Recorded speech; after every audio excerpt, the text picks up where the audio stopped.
Mi nombre es Ava Bennett. Tengo 31 años. Y 10 minutos después de convertirme en esposa, mi hermano arrojó sangría roja sobre mi vestido de novia y levantó su copa vacía hacia nuestros invitados.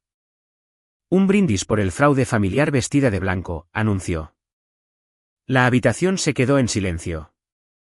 Mi madre se adelantó apresuradamente, no para ver cómo estaba yo, sino para agarrar su brazo. No lo decía en serio, susurró. No empeores esto. Observé cómo la mancha se extendía por mi vestido mientras mi hermano sonreía como si humillarme fuera parte del entretenimiento. Él esperaba lágrimas, una discusión y perdón antes del postre porque eso era lo que yo siempre le había dado. En su lugar, le entregué mi ramo a mi esposo, entré a la oficina del gerente del lugar y abrí mi aplicación bancaria. La cuenta en mi pantalla había cubierto la matrícula, el alquiler, los libros y las emergencias de mi hermano durante 3 años. Su última cuota de inscripción vencía antes de la medianoche, pero varios retiros que yo nunca había aprobado casi la habían vaciado. Presioné congelar cuenta, confirmé la alerta de fraude y desactivé la protección contra sobregiros. No dije nada cuando mi madre me exigió que regresara a la recepción y me disculpara por avergonzarlo. Simplemente me fui con mi esposo. A las 8:12 de la mañana siguiente, el sistema de pagos de la universidad rechazó la transferencia y retiró su inscripción. Luego mi teléfono sonó y mi madre gritó, ¿entiendes lo que has hecho? Ella no tenía idea de lo que yo había descubierto ni de que más estaba a punto de colapsar. Antes de contarles lo que él había estado ocultando y por qué congelar una cuenta expuso años de mentiras, díganme, ¿qué hora es donde están y desde dónde nos están viendo? Quiero saber qué tan lejos ha viajado la historia de Ava. El nombre de mi esposo es Ethan Cole. Durante el viaje en auto desde nuestra recepción arruinada, él entendió que yo aún no necesitaba consuelo. Necesitaba hechos. Llegamos a nuestra casa alquilada de adobe antes de la medianoche, todavía vistiendo nuestra ropa de boda. Me cambié, coloqué mi vestido manchado sobre una silla y abrí el historial de la cuenta. La cuenta de educación había sido creada después de que mi padre muriera. Él dejó un modesto pago de seguro y mi madre, Diane Bennett, insistió en que reserváramos parte de él para mi hermano menor, Jake, porque él era quien todavía necesitaba una oportunidad. Yo ya estaba empleada, así que más tarde repuse y aumenté la mayor parte del dinero yo misma. Cuando Jake entró a un programa de posgrado en planificación urbana, acepté financiar 2 años bajo condiciones claras, matrícula, libros obligatorios, alquiler básico y emergencias. La cuenta era legalmente mía. Diane podía ver los estados de cuenta, mientras que Jake tenía una tarjeta de débito restringida para gastos aprobados. Él nunca fue un titular de la cuenta. El primer cargo no autorizado fue de $1,860 en una tienda de productos electrónicos. Luego vino una factura de hotel de $940, entradas para conciertos, restaurantes, retiros de efectivo y una transferencia de $4,200 etiquetada como depósito de estudio. Casi $14,000 habían desaparecido en 6 semanas. La transferencia de la matrícula todavía estaba programada, pero la cuenta ya no tenía fondos suficientes. Si la protección contra sobregiros hubiera permanecido activa, el banco habría tomado la diferencia de mis ahorros personales. Jake parecía estar contando con eso. Ethan me preguntó si la tarjeta podría haber sido robada. Yo quería creerlo hasta que encontré el mensaje de una transferencia que decía, no te preocupes, Ava nunca revisa. La destinataria era Maya Torres. Mi humillación en la boda de repente pareció menos impulsiva y más calculada. Jake me había acusado de fraude en la misma noche en que necesitaba que yo estuviera distraída para no inspeccionar la cuenta. A las 7:48 de la mañana siguiente, aparecieron 3 alertas de pago. A las 8:12, el Instituto de Diseño Urbano del Suroeste confirmó que la inscripción de Jake había sido retirada por falta de pago. La universidad ya le había advertido 2 veces y las ubicaciones en los estudios se estaban asignando esa mañana. Mi teléfono comenzó a vibrar. Jake llamó primero, luego mi madre. Respondí a su 7ª llamada. Vuelve a activar la cuenta ahora mismo, gritó Diane. Las clases de Jake se han perdido. Entonces él debería hablar con la tesorería de la universidad, le respondí. ¿Tú causaste esto? Yo congelé una cuenta después de encontrar transacciones no autorizadas. Su breve silencio me dijo más que sus palabras. Cuando leí los cargos en voz alta, ella insistió en que probablemente eran gastos escolares. Le pregunté si el concierto era parte de su plan de estudios. Él ha estado bajo mucha presión, dijo. No llames ladrón a tu hermano. ¿Cómo llamarías a alguien que gastó $14.000 que no le pertenecían? Su voz se suavizó y adoptó el tono familiar que usaba siempre que quería que yo dudara de mí misma. Me recordó que yo tenía una carrera, un esposo y estabilidad, mientras que Jake no tenía nada sin su título. Esa oración aclaró nuestra dinámica familiar. Mi estabilidad no era tratada como algo que yo me había ganado. Era un recurso que ellos creían que podían redistribuir. Le dije que la cuenta permanecería congelada durante la investigación del banco.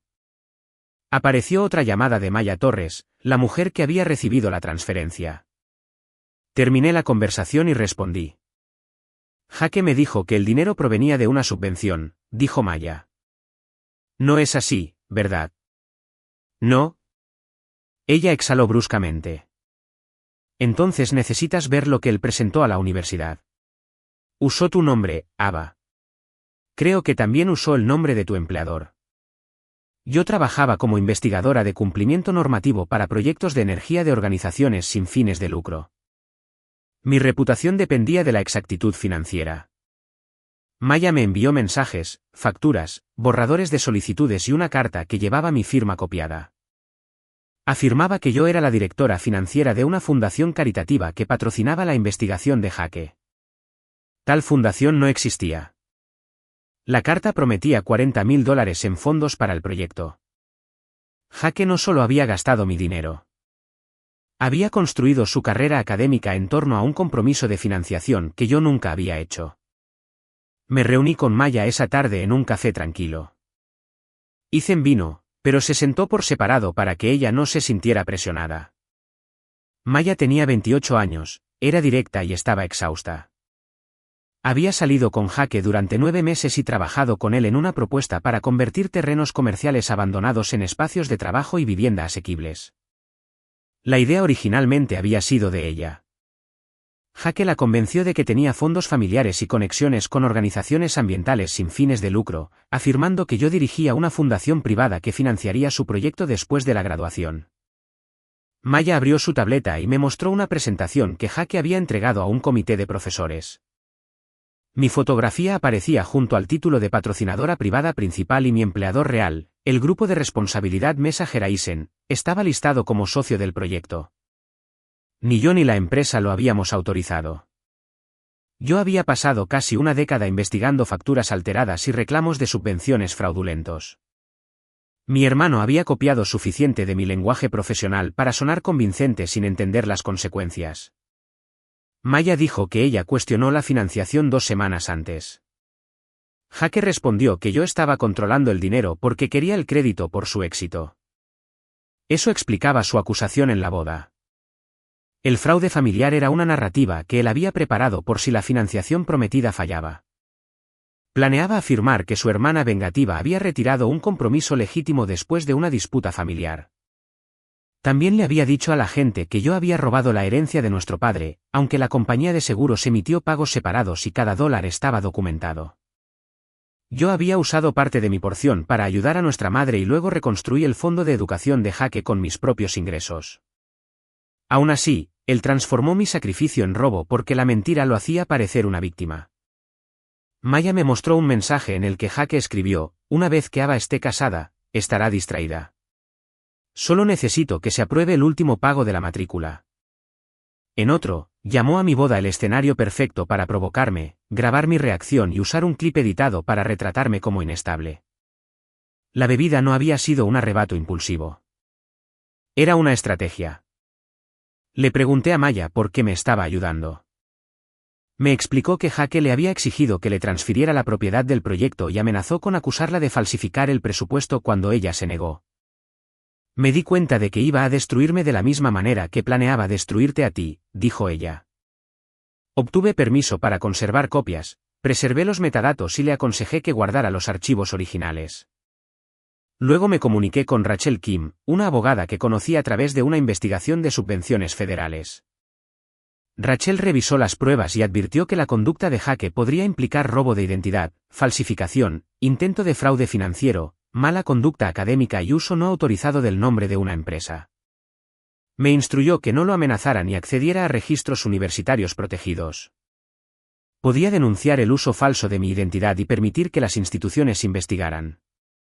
Mientras tanto, Diane enviaba mensajes exigiendo que yo reemplazara el pago de la matrícula desde otra cuenta, culpando a Ethan por ponerme en contra de mi familia y enviando una fotografía de Jake sentado con la cabeza entre las manos. «Mira lo que le has hecho», escribió. Durante años, imágenes como esa me habían controlado. Jake se veía devastado, por lo que se esperaba que yo reparara todo. Nadie me fotografiaba trabajando hasta tarde para reponer el dinero que él desperdiciaba o retrasando mis metas para ayudar a nuestra madre. Mi sufrimiento permanecía invisible porque lo cargaba en silencio. Le respondí, pregúntale a dónde fueron a parar los $14,000. Cuando Diane finalmente llamó, repitió las excusas de Jake. El hotel era para una conferencia, las compras estaban autorizadas y Maya era una exnovia obsesionada. Le dije que los registros bancarios no eran inventados. Entonces me preguntó por qué había congelado la cuenta sin hablar con ella primero. Esa pregunta reveló que ella todavía se consideraba la administradora de mis decisiones. Le pregunté si sabía que él había estado usando mi tarjeta. Después de una larga pausa, admitió que sabía que él había pedido dinero prestado y había prometido reponerlo una vez que el proyecto recibiera financiación. Le dije que no había financiación y que Jake había falsificado mi firma. Su respuesta fue inmediata. Él dijo que tú estabas de acuerdo. Me rogó que lo resolviera en privado creando la fundación prometida, emitiendo un préstamo temporal o afirmando que la carta falsificada era un borrador preliminar. Cada opción requería que yo mintiera y arriesgara mi carrera. No, le dije. Pero es tu hermano. Esa era la razón por la que él creía que yo lo protegería de las consecuencias. Esa noche, Rachel notificó a mi empleador y a la universidad que mi nombre, firma y afiliación corporativa habían sido utilizados sin autorización. También presenté un reporte de fraude bancario. A las 9:30 de la noche, Jake dejó un mensaje de voz. Tienes 24 horas para arreglar esto, dijo. Si no lo haces, me aseguraré de que todos sepan qué tipo de persona eres realmente. Él todavía creía que la exposición era un arma que solo él podía usar. No sabía que la verdad ya había llegado a todas las instituciones que había engañado. 2 días después de la boda, Diane nos convocó a su casa para lo que ella llamó una resolución familiar privada. Rachel me aconsejó no asistir sola, así que Ethan vino. Jake estaba esperando en la sala vistiendo su sudadera de la universidad como si el logotipo pudiera restaurar su inscripción. Sobre la mesa de café había un formulario de reincorporación, una factura de matrícula y un bolígrafo posicionado frente a la silla destinada para mí. Jake señaló los papeles. Transfiere el dinero hoy. Firma una carta confirmando el patrocinio y dile a la universidad que el bloqueo del banco fue un malentendido. No hubo disculpa por la bebida, la acusación, el robo o la firma falsificada. Me quedé de pie. ¿Escribiste tú la carta de patrocinio? Era un borrador. Copiaste mi firma. Tú firmas cosas por mí todo el tiempo. Nunca he firmado una garantía de financiación. Dijiste que apoyabas mi educación. Eso no te dio la propiedad de mi identidad. Diane interrumpió, diciendo que necesitábamos dejar de usar lenguaje legal porque este era un asunto familiar. Ethan le recordó que dejó de ser solo un asunto familiar cuando Jake usó el nombre de mi empleador. Jake le ordenó que no se metiera. No, le dije. Me humillaste en nuestra boda y luego culpaste a Ethan por mi respuesta. No tienes derecho a aislarme de mi esposo porque la manipulación se vuelve más fácil. El rostro de Jake se enrojeció. ¿Crees que casarte con él te hace mejor que nosotros? Su resentimiento finalmente salió a la superficie. Mi independencia siempre se había sentido como una traición para él. Cada logro se convertía en una prueba de que yo había tomado algo que él merecía. Puse los estados de cuenta bancarios sobre la mesa y le pedí que explicara los retiros para el hotel, los productos electrónicos y la transferencia a Maya. Él los llamó gastos del proyecto. Le dije que Maya afirmó que el proyecto nunca fue financiado y que había proporcionado borradores que mostraban que él intentó eliminarla como creadora. Estás tomando el lado de una extraña por encima de tu hermano, dijo. Estoy tomando pruebas documentadas por encima de tus afirmaciones. Diane recogió el formulario de reincorporación y explicó que la universidad le había dado hasta el viernes para apelar, pero que el pago por sí solo podría no ser suficiente porque alguien había denunciado sus documentos financieros. Le dije que yo había denunciado el uso no autorizado de mi identidad. Me pidió que lo retirara. Eso requeriría que yo afirmara que una falsificación era genuina. Diane comenzó a llorar. Sus lágrimas habían redirigido mis decisiones a lo largo de mi vida. Cuando Jake dañaba su auto, yo pagaba el deducible. Cuando perdía un apartamento, yo financiaba el siguiente. Cuando me insultaba, me quedaba callada porque supuestamente el conflicto afectaba la salud de ella. Esta vez, la dejé llorar sin rendirme. Jake se puso de pie. Bien. Devolveré el dinero después de la graduación. Ya no estás inscrito por tu culpa, porque te gastaste el dinero de la matrícula y perdiste la fecha límite. Tú congelaste la cuenta después de que la vaciaste. Caminó de un lado a otro por la habitación y dijo, $14,000 no eran nada para mí porque yo tenía mucho. Esa oración borró la última parte de mí que buscaba remordimiento. No se arrepentía de tomar el dinero. Creía que mi estabilidad financiera hacía que el robo fuera aceptable. Le recordé que yo lo había ganado a través de años de auditorías, viajes, fechas límite y responsabilidad. No tenía derecho a declarar que mi trabajo no valía nada solo porque yo ganaba más.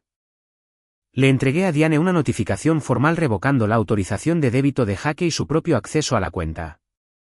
Documentaba el saldo, los cargos en disputa y el requisito de que las futuras discusiones sobre el pago se hicieran por escrito. Jake la rompió por la mitad. Ethan dijo con calma que eso era una copia. Jake tiró la factura de la matrícula al suelo. Diane le gritó que se detuviera. Durante varios segundos, el hijo incomprendido que ella había defendido desapareció, revelando a un hombre enfurecido porque nadie estaba absorbiendo sus consecuencias. Entonces sonó su teléfono.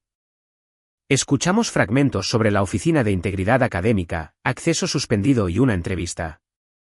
Cuando la llamada terminó, se quedó mirándome. Destruiste mi vida. No, dejé de proteger la vida que construiste con mi dinero y mi nombre. Amenazó con publicar grabaciones de la boda que mostraban que yo había abandonado a mi familia. Le dije que publicara el vídeo completo, incluyendo la bebida y a nuestra madre justificándolo. Su confianza vaciló porque varios invitados ya habían enviado grabaciones demostrando que yo ni lo había amenazado ni atacado. Me volví hacia Diane. Te amo, pero no financiaré a Jake, no mentiré por él ni aceptaré abusos para mantenerte cómoda. Hasta que respetes eso, necesito distancia. Jake se rió. Ella volverá. Siempre lo hace. Me fui sin responder. Tenía razón sobre la persona que yo había sido, pero esa persona ya no existía. La investigación de la universidad avanzó más rápido de lo que Jake esperaba porque la carta de patrocinio falsificada era solo un documento cuestionable. Los administradores encontraron inconsistencias en las cartas de recomendación, acuerdos de asociación y compromisos presupuestarios. 2 organizaciones listadas como colaboradoras negaron su participación, y una carta llevaba la firma digital de un profesor que se había jubilado antes de la fecha indicada en ella. Maya proporcionó borradores originales del proyecto que mostraban que Jake eliminó su nombre después de que ella se negara a ceder la propiedad. También entregó una grabación de una reunión virtual archivada en la que él decía que podía fabricar cualquier apoyo que el comité necesitara. La universidad me informó solo sobre los documentos que involucraban mi identidad. Sin prueba de autorización, el compromiso de financiación se trataría como fraudulento. Jake no tenía ninguna. Lo revelé todo a mi supervisor antes de que los rumores llegaran a la empresa. Mi informe inmediato protegió mi carrera, aunque fui apartada temporalmente de una auditoría confidencial para evitar cualquier apariencia de conflicto. La responsabilidad todavía me costó horas de reuniones, recolección de pruebas y revisión legal. La realidad no fue una revelación dramática seguida de justicia instantánea. Protegerse después de una traición requería paciencia y documentación.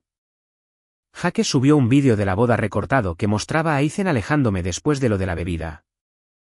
Su pie de foto afirmaba que yo había cancelado su educación porque le había hecho una broma honesta sobre las finanzas familiares. Se retrató a sí mismo como un estudiante de posgrado con dificultades que era atacado por una hermana adinerada. Durante varias horas, los extraños le creyeron. Luego, un primo publicó la grabación completa, mostrando a Jaque lanzando la bebida, insultándome y riendo mientras Diane lo defendía. Otros invitados compartieron ángulos adicionales. Maya publicó una breve declaración confirmando que la disputa involucraba transacciones no autorizadas y afirmaciones falsas sobre el proyecto. Dentro de nuestros círculos profesionales, la credibilidad de Jaque se derrumbó. La firma de planificación donde había conseguido una pasantía lo suspendió administrativamente porque no había revelado la investigación por mala conducta académica. Diane llamó y me culpó de nuevo.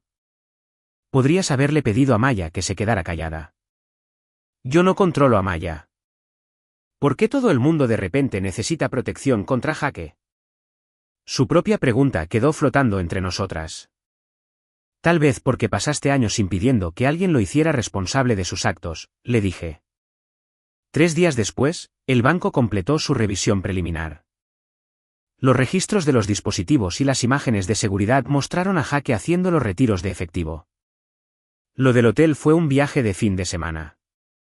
La compra de productos electrónicos fue una cámara que luego se revendió en línea, y la transferencia a Maya le había sido presentada a ella como dinero de una subvención. Cuando Jaque posteriormente la presionó para que le devolviera parte en efectivo, ella se negó y mantuvo los fondos separados. Maya devolvió voluntariamente la transferencia al banco en espera de revisión, demostrando que nunca había tenido la intención de quedarse con dinero robado.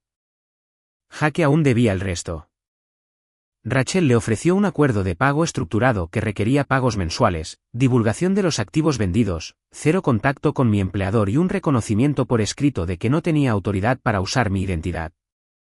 Lo rechazó, escribiendo: los miembros de la familia no pueden robarse entre sí cuando el dinero estaba destinado a la familia. La universidad entonces programó una audiencia formal. Jaque le pidió a Diane que testificara que yo había autorizado verbalmente la carta de financiación. Me llamó en pánico, diciendo que solo necesitaba explicar que todos entendían que yo apoyaría el proyecto. Le pregunté si ella realmente entendía que yo había prometido $40,000. Admitió que solo había asumido que yo eventualmente ayudaría porque nunca había permitido que la familia fracasara.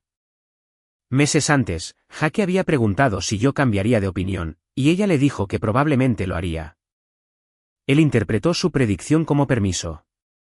Ella también admitió que sabía acerca de algunos gastos de la tarjeta de débito y que había aumentado el límite de gasto usando un perfil bancario antiguo que todavía la reconocía como visualizadora autorizada. Afirmó que no se dio cuenta de que el cambio se procesaría sin mi aprobación.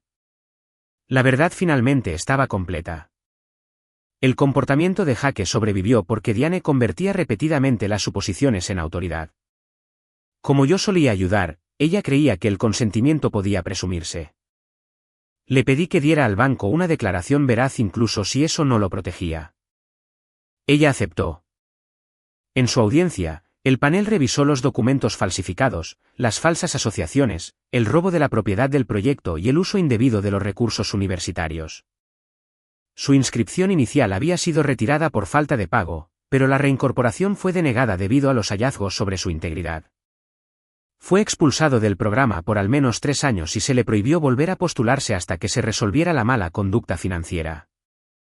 La firma de planificación terminó su pasantía esa misma tarde. Jaque perdió más que un semestre. Perdió la identidad profesional que había construido con el dinero, el trabajo y los nombres de otras personas.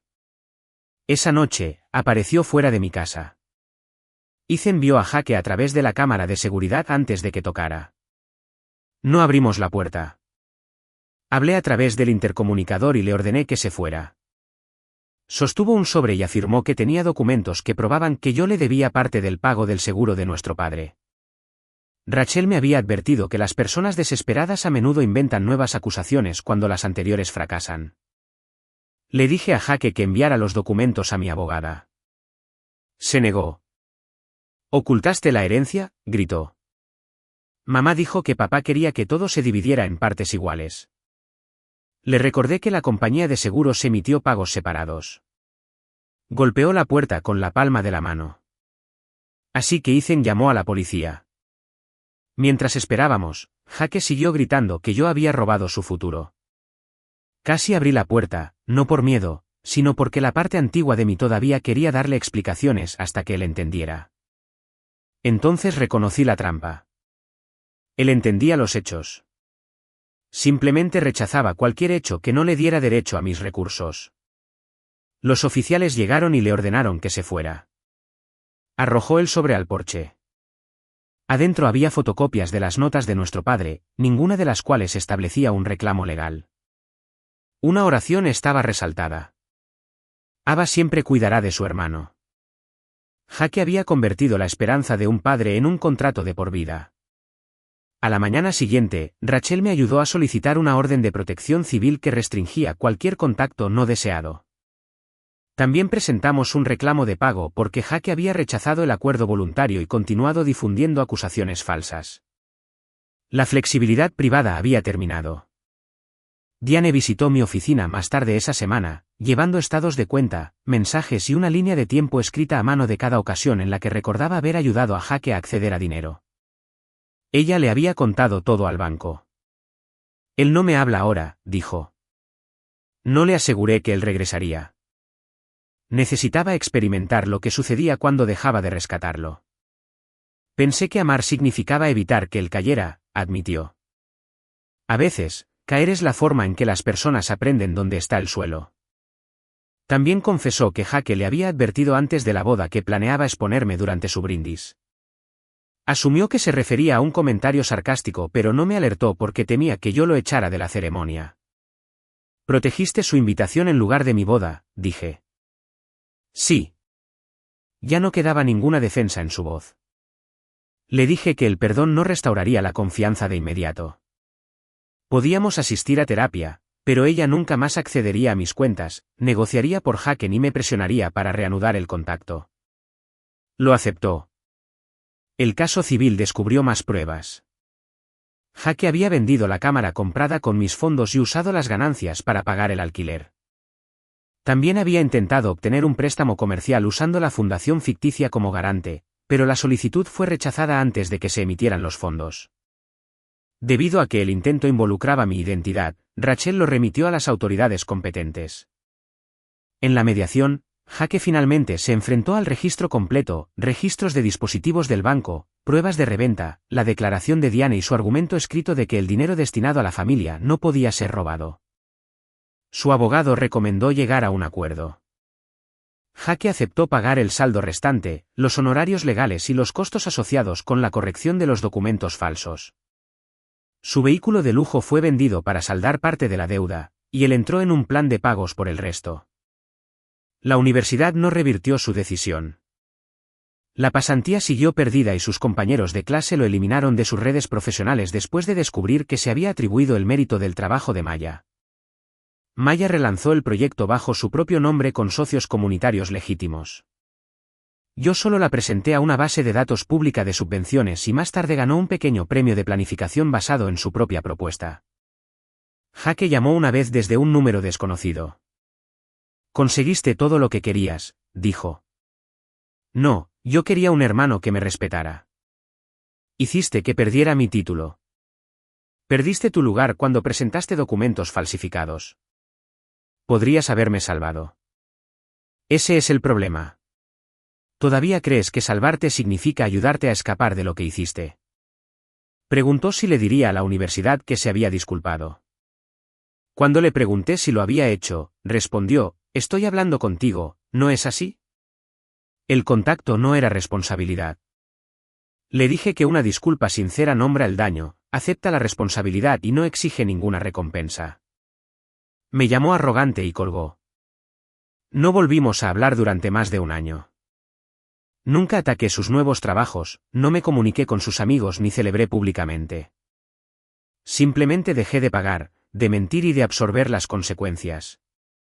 Una vez que me hice a un lado, la estructura que él había construido colapsó por su propio peso. Ethan y yo celebramos una segunda boda 6 meses después. Fue pequeña, de 20 personas en el patio trasero de una librería del vecindario. Llevé un sencillo vestido color crema, no porque el vestido original hubiera sido arruinado irreparablemente, sino porque ya no quería recrear el día que Jake interrumpió. No estábamos reemplazando nuestra boda. Estábamos celebrando el matrimonio que había sobrevivido a ella. Mi madre asistió después de meses de terapia. No me pidió que invitara a Jake. No habló sobre reconciliación durante la ceremonia. Su regalo fue una carta escrita a mano en la que reconocía lecciones específicas que había hecho: aumentar el límite de la tarjeta, ocultar el brindis planeado por Jake, asumir mi consentimiento y usar lágrimas para presionarme.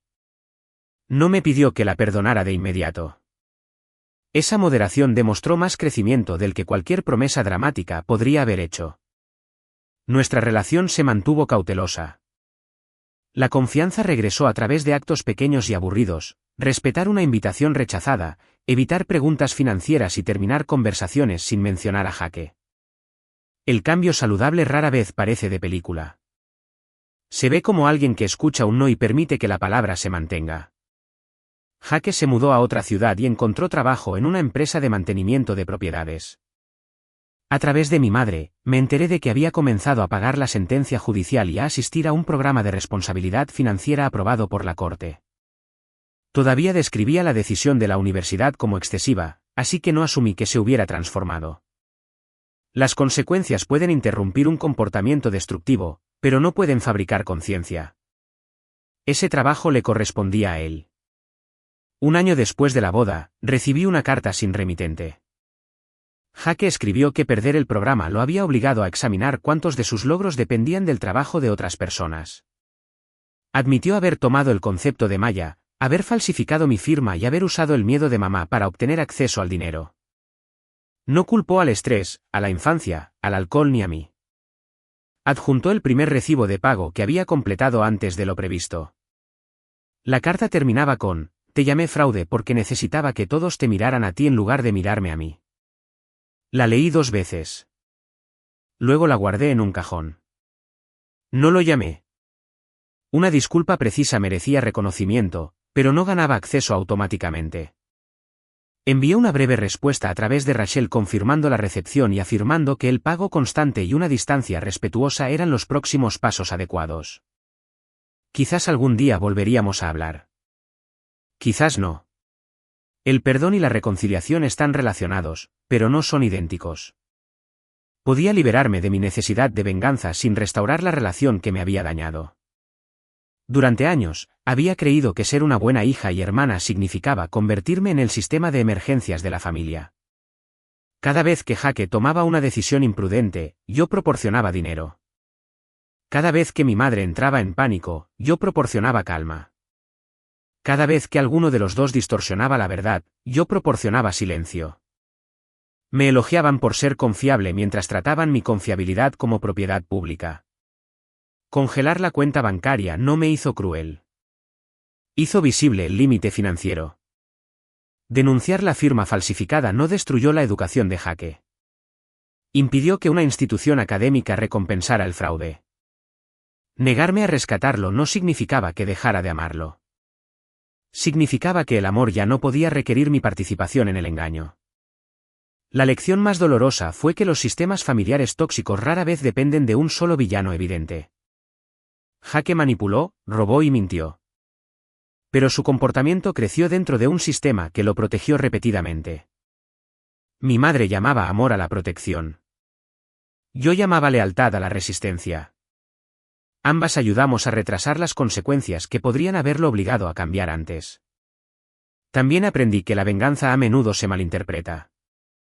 La forma más fuerte no es la humillación, la violencia o hacer sufrir a alguien por entretenimiento.